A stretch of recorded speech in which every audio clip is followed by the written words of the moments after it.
bakasyon dito sa Calgary. Pupunta kami ng Cross Iron mamaya. Pero doon kami nag-stay ng 1 night. Ready na rin sila mother doon. Ayan, ready na. Nandito lahat ng bagahe nila. Si Tors naman doon nagpapahangin kasi mahaba-habang biyahe na naman. Mas maiging safe.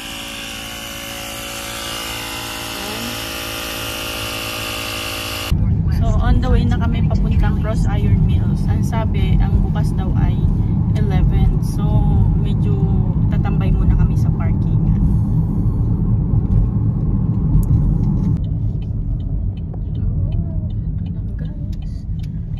Dito na kami sa Cross Iron.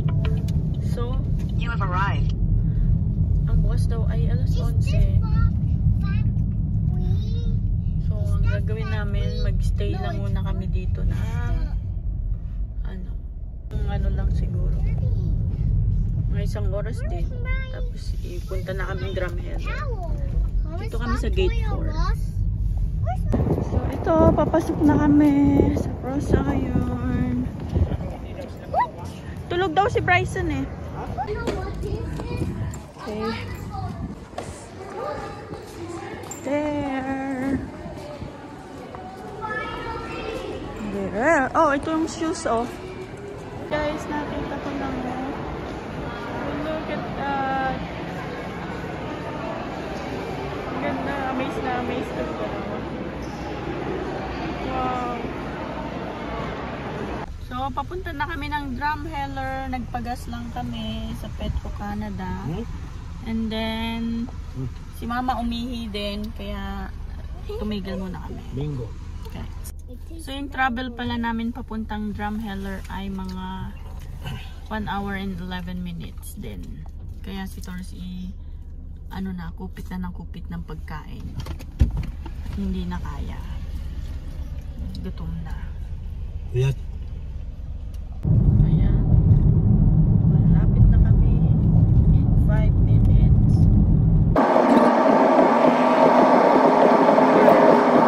So guys, nandito kami sa may papictura ng Drumheller. So ayan, guess what? May pila din. Kahit sa papunta may pila. So as usual, 3 lang kami.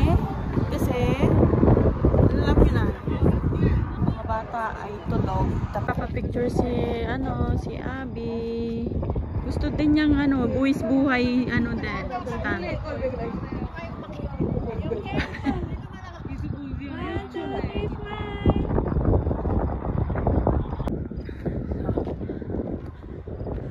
So at least to okay.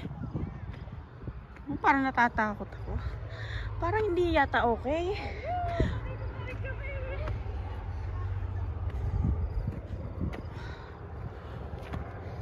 Ano yan? Gold? Mukha siyang gold.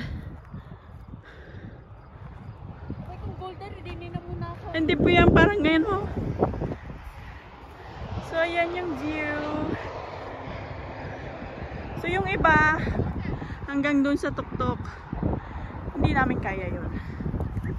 So, dito lang muna kami. Yun, babalik na kami. Titignan natin kung paano bababa ang mga ari. Bababa na sila.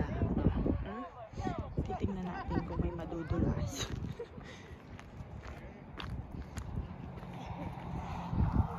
Tignan natin. Si Mama gusto magpa-picture. Kasi first time daw niya dito. Dumaan kami dito nung Friday night. Sobrang dilim kaya hindi namin na-picturean or hindi ako nakapag-video. Ayun pala yung ship. Nandito kami sa downtown ng Drumheller. So ano lang siya. Isa rin to sa mga tourist destination. Nandito po yung mga dinosaur. Charan! We can climb all the way up, right? Why? God, fossil world. And then over there. And then. Oh no, nakakatakot. Look at guys. Katatagal. Dito kami ngayon sa park ng Drumheller. Andun ang malaking dinosaur. Okay. Nene, what you eating? Spaghetti. At nandun din ang lahat. Okay, I will help you, Nene. So guys, si Mama ay nang treat ng ice cream. Nakikipagtalo pa sa akin. Oh, yan oh. Oh, so meron kami ditong mint, Mama, can raspberry. I have a marble Yeah. ice cream? Oh, what do you want? Purple. How about Purple? you, Nini girl? Go choose, Nene. Oh, so good. Choose which one you like. So goddamn good. There's only one marble. You can taste like your Kuya Bryson, like share. Oh, ang kinahinat na ni Mother sa aming bakasyon. Hindi na kinaya. At hihilahin na natin dahil hindi na talaga ni Mama kaya.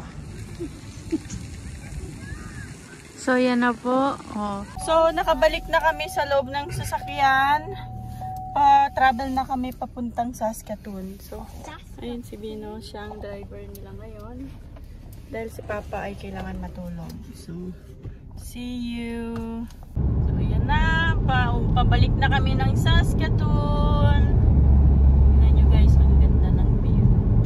Ito ay sa Drumheller, Alberta. There.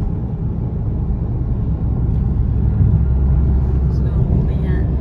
Dito natagpuan yung mga dinosaurs, mga fossils.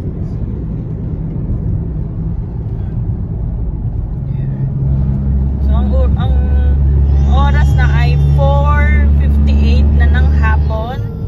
So makakarating kami doon ng mga alas 9:30 ng gabi sa Saskatoon. Look at guys, there's some, kung kailan ko ipakikita sa inyo yung hindi naman makita. Ayan. That's a windmill.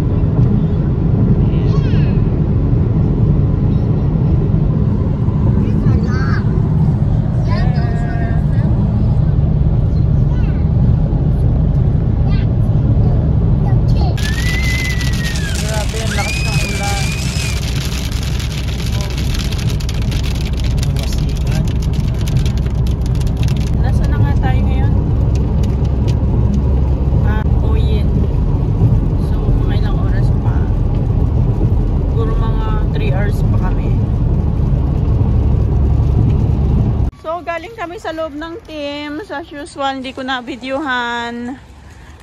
Nasa Kindersley kami na Tim Hortons. Bumili kami ng Tims. Kape at ng donuts. I-check ni Tors yung yung langis ng sasakyan.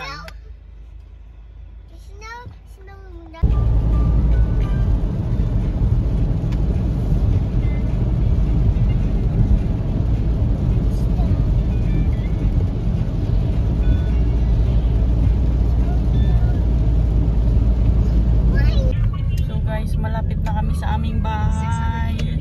Paliko na kami. Sorry na ako. Nandito na kami. Papark na ako sa gilid. Papark na ni Tors. Thank you Lord. Nakarating kami ng safe. So nandito na kami sa labas ng aming bahay. Nakapark na. Thank you talaga. Thank you Lord. At safe kaming abot. Nakarating. Safe na nakarating ang buong pamilya. Walang aberya. Lahat ay masaya. Kahit pagod. So hanggang dito na lang ang aking video. Thank you for watching.